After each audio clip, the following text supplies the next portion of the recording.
আপনাদের সকলকে স্বাগত জানিয়ে শুরু করছি কিভাবে ইমেল ব্যবহার করতে হয় তার দ্বিতীয় পর্ব। প্রথম পর্বে আমি দেখিয়েছি ইনবক্স বা এই সেন্ড শেয়ার এই বাটনগুলির ব্যবহার। আজকে আমি দেখাবো কিভাবে ইমেল পাঠাতে হয় সেটা। তো প্রথমে এখানে যে কম্পোজ বাটন আছে সেটাতে ক্লিক করলে একটা নতুন পেজ আসবে। এখানে টুতে আপনি লিখবেন যার কাছে ইমেল পাঠাতে চান তার ইমেল অ্যাড্রেস বা ঠিকানা। আমি এটা লিখলাম, এখানে ঠিকানা চলে আসছে, আমি এদের কাছে এর আগে পাঠিয়েছি তাই এই ঠিকানা আসলো। আপনি চাইলে এখানে আরও অনেকের ঠিকানা পাঠাইতে পারেন। একটা ইমেল অনেকের কাছে একবারে পাঠাইতে পারেন। তো মনে আর ABC6 এটা চাইলে আপনি আরও অনেকের কাছে পাঠাইতে পারবেন। তো আমি এদের কাছে না পাঠিয়ে শুধু একজনের কাছে লিখছি, তাই এগুলিকে বাদ দিলাম। তো সাবজেক্ট আপনি বিষয়টা কি লিখছেন, ধরে নিচ্ছে আপনি ছবি পাঠাবেন, পিকচার, এছাড়াও অন্য অনেক কিছুই পাঠাতে পারেন। তো এবার এখানে হচ্ছে বডি, এখানে লিখতে হয় সারসংক্ষেপ বা বিস্তারিত বিষয় লেখা যায়। তাহলে SIR স্যার, PLEAS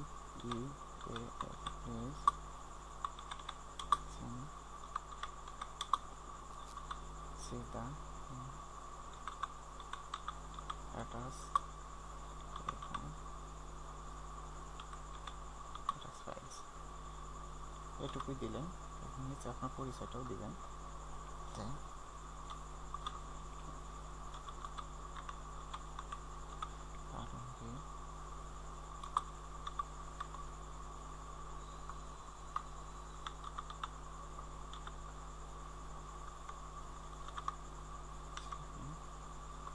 ফোন নাম্বারটাও দিয়ে দিই, এটাকে দিয়ে দিলাম। এখন আপনি চাইলে এখানে ছবিটা দিতে পারেন অথবা আলাদা ফাইলেও দেখাতে পারেন। তো এই যে এই বাটনগুলোর ব্যবহার আপনাকে জানতে হবে। তো এটার ব্যবহারটা আমি পরে দেখাচ্ছি, এটাকে দেখাই।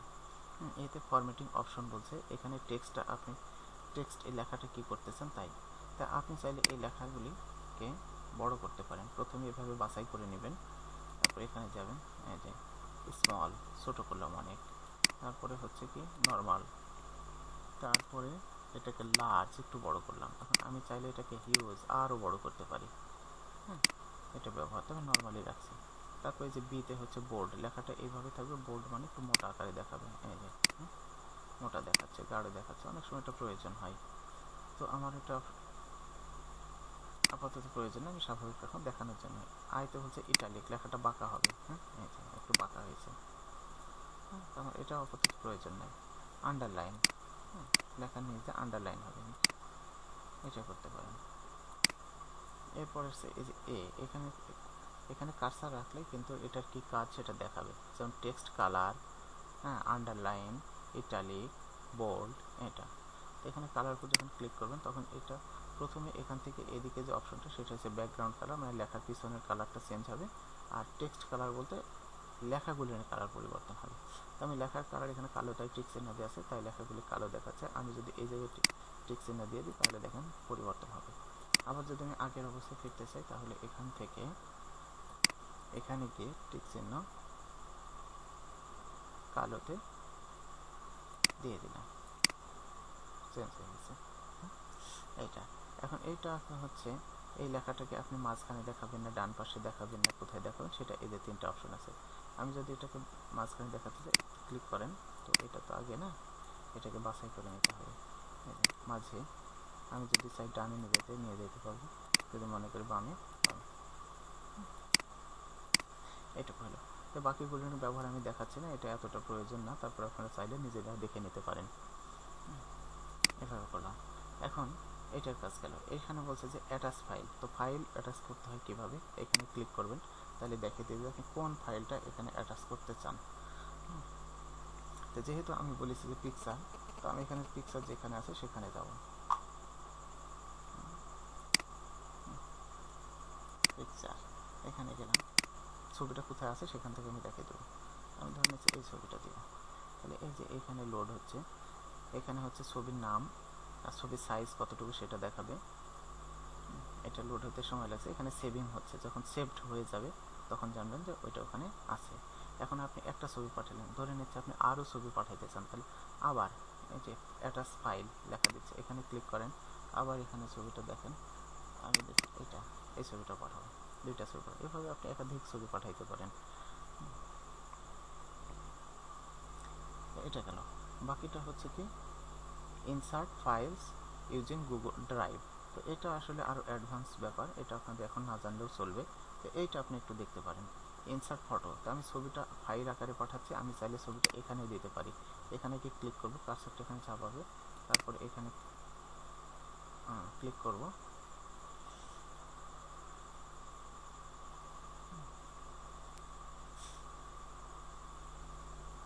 এই তো।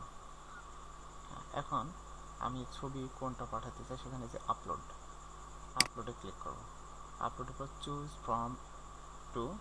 চুজ ফটোজ টু আপলোড, এখানে ক্লিক করব। এখন কোন ছবিটা আমি সেখানে দিতে চাই, এটা দেওয়ার জন্য আমি ধরে নিচ্ছি এই ছবিটা পাঠাতে চাই, ডাবল ক্লিক করব, এখানে আপলোড হবে, আপলোডিং। তো টিউটোরিয়ালটা মনে হয় অনেক বড় হয়ে যাচ্ছে, এটুকু আজকে না দেখালেও হইতো। আচ্ছা, যেহেতু শুরু করছি দেখাই।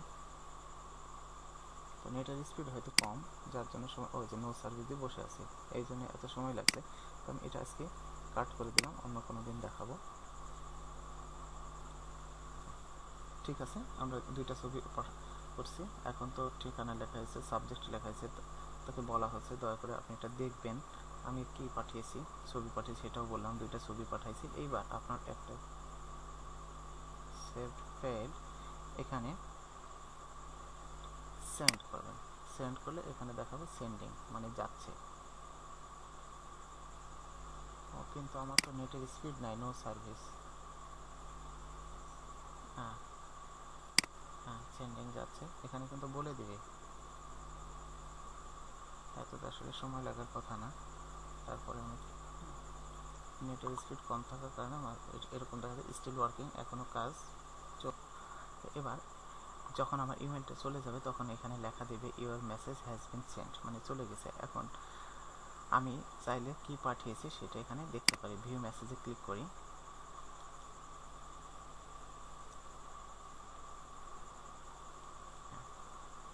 ক্লিক করলে পরেই দেখা যাবে, আপনি আরও শিওর হতে পারবেন যে আসলে তার কাছে গিয়েছে কি না। এই যে আমি কি লিখছি, আলমগীর হোসেন, এখানে আপনি ক্লিক করবেন, তাহলে বলে দেবে এই যে নিচে যে একটা অ্যারো বাটন দেখছেন, এখানে ক্লিক করলে ফ্রম, কার কাছ থেকে পাঠানো হয়েছে, আলমগীর, কার কাছে পাঠিয়েছি, এইটা কত তারিখে পাঠিয়েছি, সময়, সাবজেক্ট কি, এগুলি দেখাবে। তারপরেও দেখাবে যে এই কি কি বিষয় আমি এখানে পাঠাইলাম। আর যদি এটা না যায় তাহলে পারে। তো ধন্যবাদ আপনাদের সবাইকে, পরবর্তী আবার টিউটোরিয়াল নিয়ে আপনাদের সামনে হাজির হব।